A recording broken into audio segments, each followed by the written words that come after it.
Hi, this is a video for those of you who might be contemplating buying one of these Tomy Enterprises on the secondary market. Not sure if you want one or not, so there's plenty of videos out there on the YouTube land that shows you details of it. I'm not going to go through that in any kind of detail. I'm going to go through its flaws, what's wrong with it, and you can decide whether you want to live with that or not, and how much you might want to pay for it if you do. So here it is, and it looks fine on my shelf, and I will tell you this, I'm going to keep it, and I'm happy with it. But having said that, I have my reasons, and if my reasons don't match up with your reasons, you may not want it. So, my reasons are a couple-fold. One, not really a hardcore model collector. Primarily I collect antique toys, which are pretty crude. They're impersonations of the real things. They're not, finely scaled models. So there's a lot of forgiveness involved with having that, and I'm going to go over and show you some of them. And because I'm too lazy to actually put this in any kind of software where I can edit and do a cut, we're going to walk over there slowly so you don't get dizzy. But if you look at these things, you can see they're not scale models by any stretch of the imagination. So there's a boat, there's a train, there's a station, there's another boat. That boat is probably the best analog to the Tomy Enterprise that you can get. In period, and this thing was cataloged 1912, it was an interpretation of a four-stack ocean liner. Many of them were sailing the seas at that time. The Mauretania, the Lusitania, the Titanic, Kaiser Wilhelm de Grosse, Deutschland, there were some French liners. And so this had all kind of general features of a four-stack ocean liner, but nothing specific, so it could kind of be an interpretation of any of your favorite ocean liners. This one over here is representing a very specific boat called the Columbus. It actually has that name on its nose. But as you can see, this doesn't look quite like a real boat. It's pretty stylized. So that's what you get into with toys. The Tomy Enterprise is really kind of supposed to be a scale model, but it's got some flaws, which I'll show you, which would cause scale model people to go nuts, and have. You can find videos on that. Doesn't bother me because this is the standard that I adhere to, this kind of crudeness, so I can live with it. And the other thing that I can live with is that those flaws don't really show up on my TV stand, because the lighting is pretty poor in my room. And with each passing day, the idea that I'm going to someday build myself a beautiful architectural house with built-in display cabinets with proper archival lighting grows dim. So this is in the daylight, but I'm never in this room during the daylight. This is the TV room, almost always here after sundown. So right now you can see it's overexposed because the daylight's washing over it. But that never happens when I'm in here. Mostly it's lit by lights that look like that, which are not specific archival. They're not really even shining on the Enterprise. So all the flaws that are in this model are not revealed as it's sitting on the shelf. So I'm happy with that. What I'm not happy with is the sloppiness of the engineering and design into this thing. Really no excuse. For a company that's been doing die-cast models for dozens and dozens and dozens of years, no real excuse for this. But the other reason why I'm keeping it and why I'm relatively happy with it is it was 650 bucks. To get a die-cast model this size of this detail, that's about right. The other thing that I'm into is model railroads.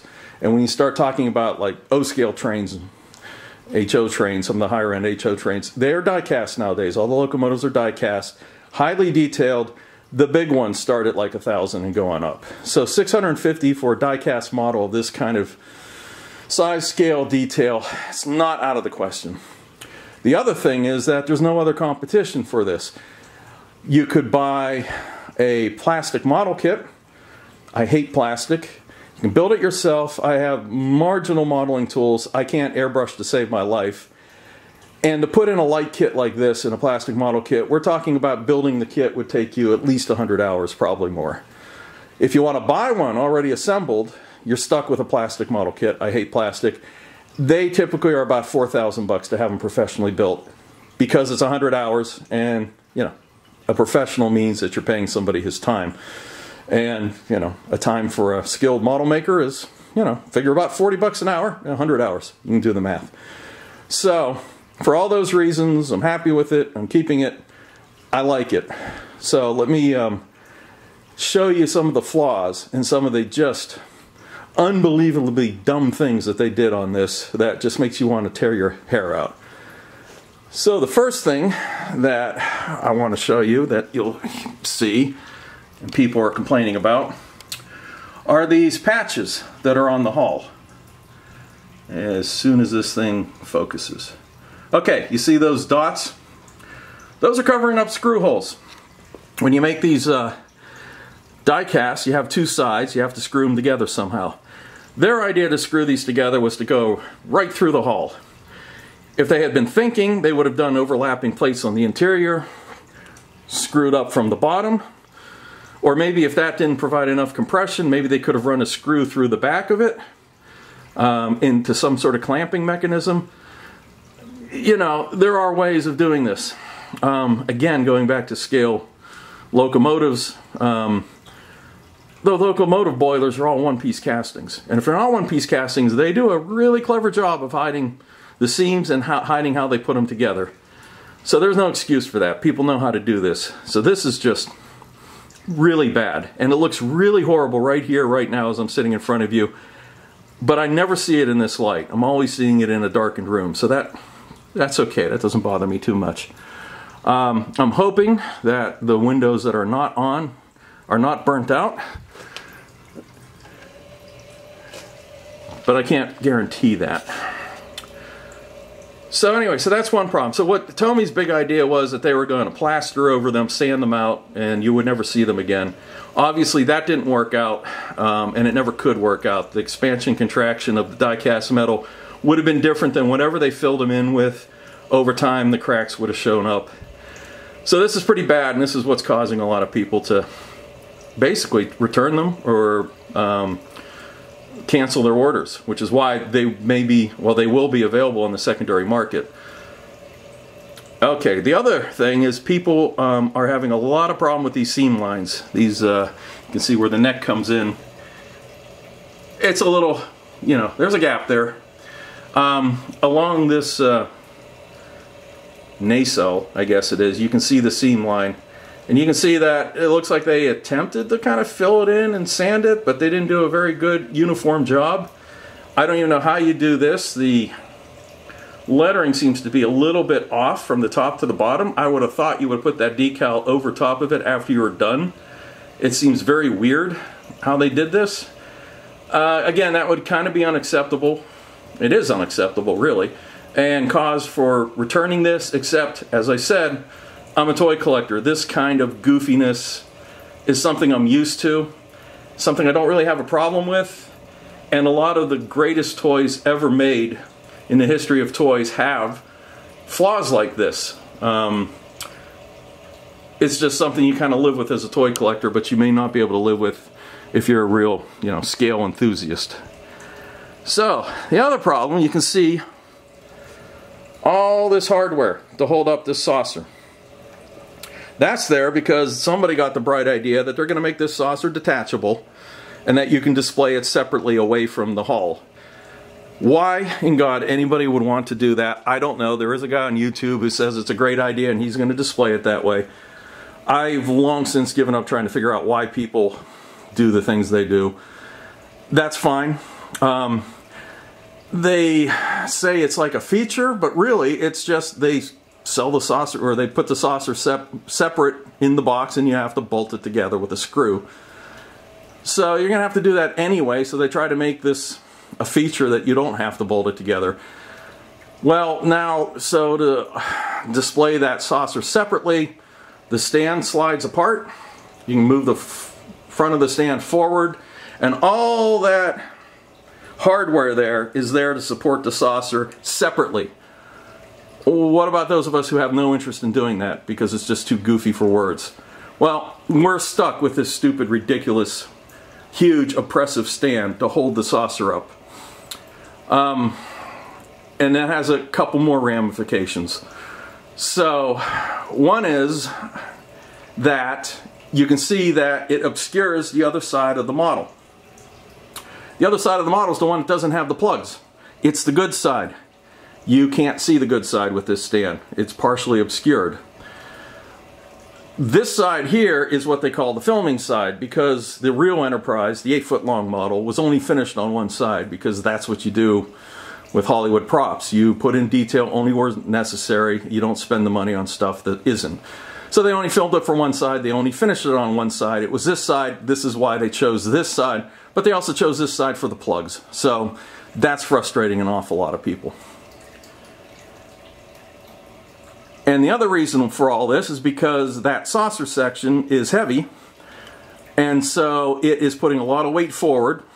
So there's this big lever arm, and the stand that it's sitting on, the Enterprise is not screwed to that clear stand there.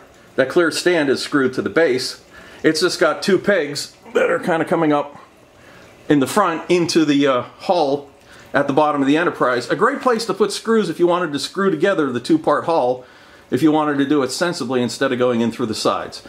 So anyway, if you take that whole stand away that has all the supports for the saucer, and if you have cats like I do that just love to play with things, at some point you know that they're going to lean on the front of that saucer. The whole thing's going to tip over.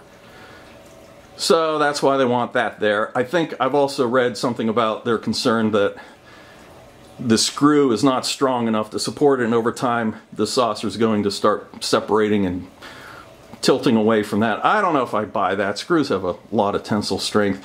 Of course, they could have put two screws in there if that was the problem, but they didn't. They put one, which is another part of the engineering process that was somehow skipped on this thing.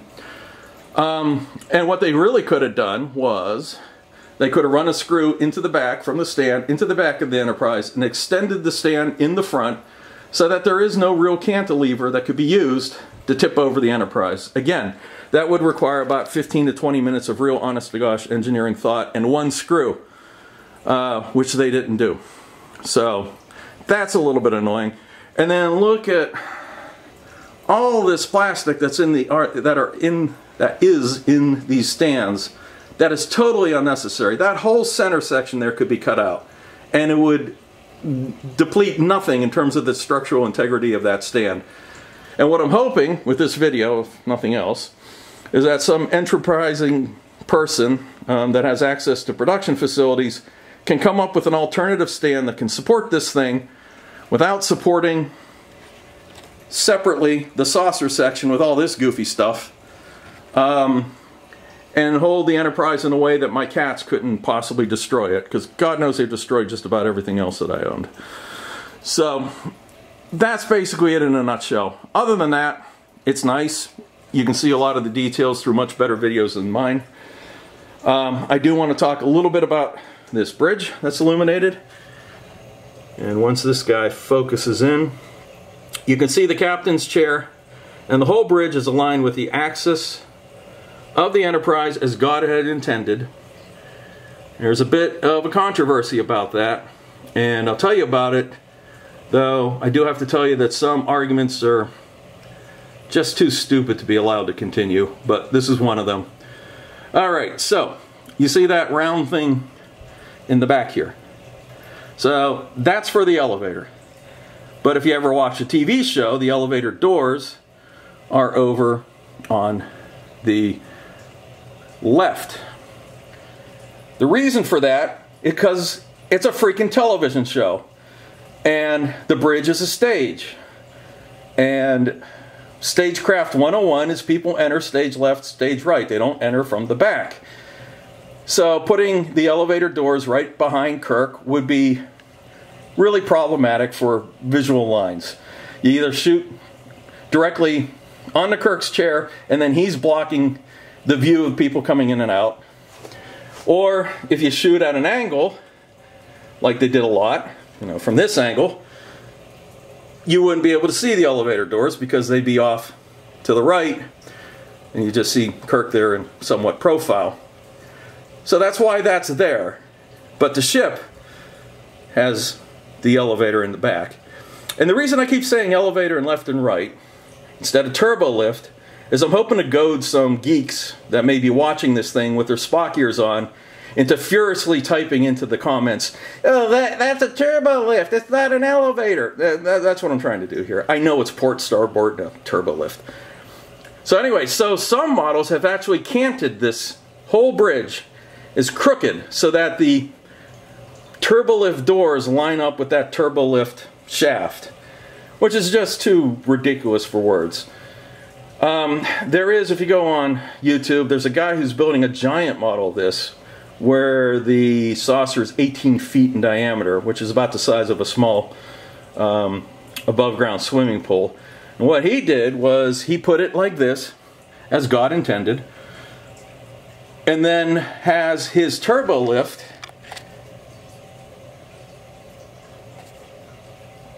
go from here inside this little bubble, and then it runs around to the turbo lift shaft, goes into the shaft, and drops down.